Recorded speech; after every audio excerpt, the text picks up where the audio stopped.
there. Hi out there. Hey group, it's Amanda Dobra Hope, and I am here with this week's 10-minute teach.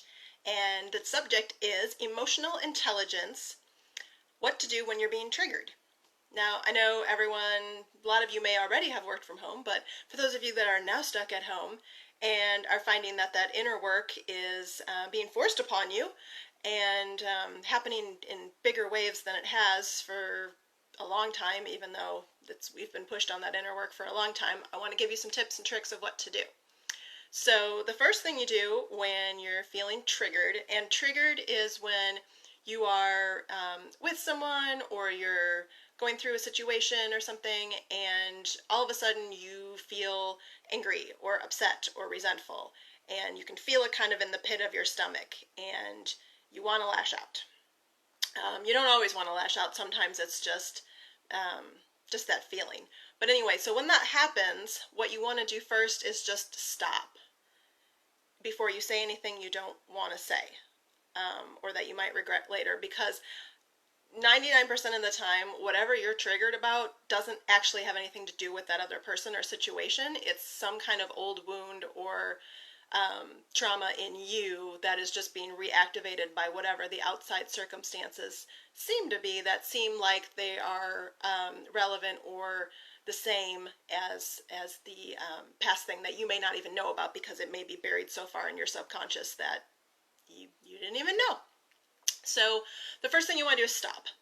And if you're with somebody that can handle you asking, hey, can you give me a few minutes, or I think I'm being triggered right now, I'm not really sure why, I'm going to back up a minute. And so you get out of that situation for a second.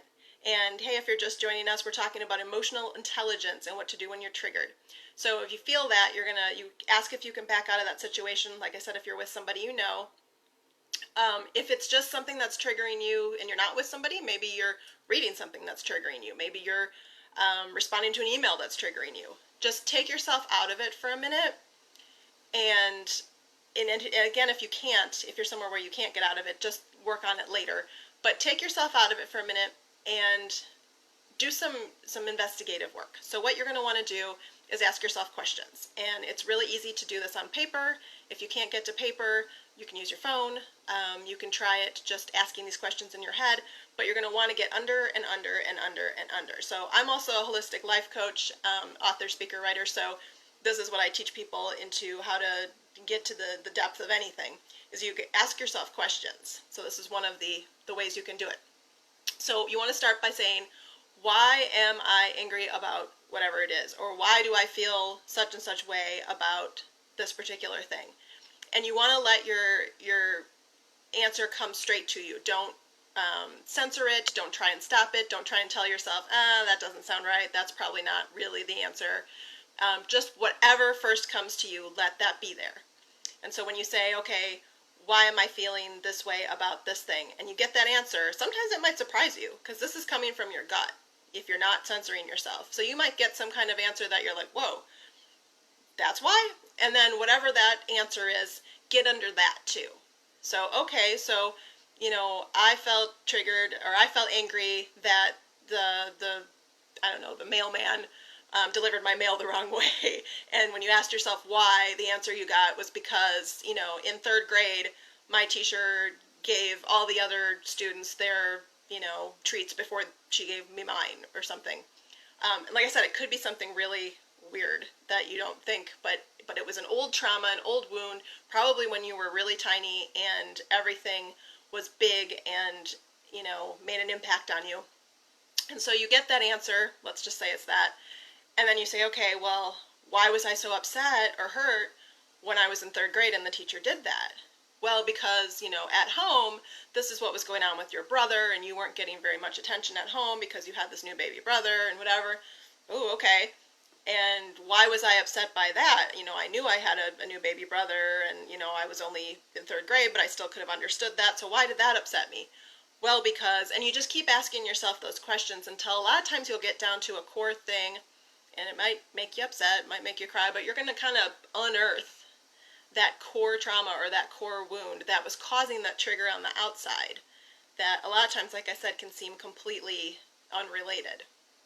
So again, stop. First of all, if you're feeling triggered, if you can remove yourself from the situation, do so and figure out what's going on. Because like I said, 99% of the time it's not about the person or the thing that you think it's about in that moment. It's about something way deeper and probably way older. And then also, if you can't get away, make sure you do it later. After you ask those questions, then ask yourself, is this something I need to take action on? Do I need to do something in my life or, somewhere, outside? Is this an action step, or is this just a trauma and a wound that I need to pull up? Because when you pull up these traumas and wounds, yes, sometimes that's all you need to do, and you just need to heal that, and the more you can heal those things, the problem stops showing up around you, because the universe doesn't need to bring that to you constantly to help you heal it anymore. But sometimes it means you have to take action on the outside. So sometimes there is something you need to do. So that's the next question you ask yourself is, do I need to take action on this, or is this just something I need to heal within myself? And then one of the last things you need to do is give yourself a lot of love for whatever that trauma is. So we tend to want to just kind of run past it and be like, okay, I pulled it up and so I'm good now and I'm healed and I found it. And that does heal a lot of it, is just pulling it up. But the next thing we want to do is give ourselves that same love and compassion that we would give somebody else that just told us that, they had some trauma, and you were going to be there. You're going to hold that space for that person, and you're going to give them some compassion. So we need to give that to ourselves. We just unearthed some trauma that's been in us, triggering us on the outside for how many years, how many decades of our lives. So you're going to want to stop, because you're not going to get much further, and it's not going to stop happening until you can acknowledge it in yourself and go, oh my gosh, let's give that trauma and that inside of me some compassion for what they went through. So that will help a lot. And finally, if you had an action step that you were supposed to do that. If it was just that you need to bring up the item or issue or trauma and love it and love yourself, do that. But the last thing is to just do what it is that you were, led to understand that was coming up in all of this. So I hope that answers it. Please, please, please, if you want to go further with this or ask me and probe me more questions, this, of course, is a quick 10-minute teach. I am at Amanda@itsasyoulikeit.com, so ITSASYOULIKEIT.com. The website, of course, is itsasyoulikeit.com, and if you want to find me on Facebook, I'm at facebook.com/itsasyoulikeit. And thanks to everyone in the group. Thank you to the group moderators and admins and everybody else for having me do this 10-minute teach, and I hope you got something from it. Thanks so much. Bye.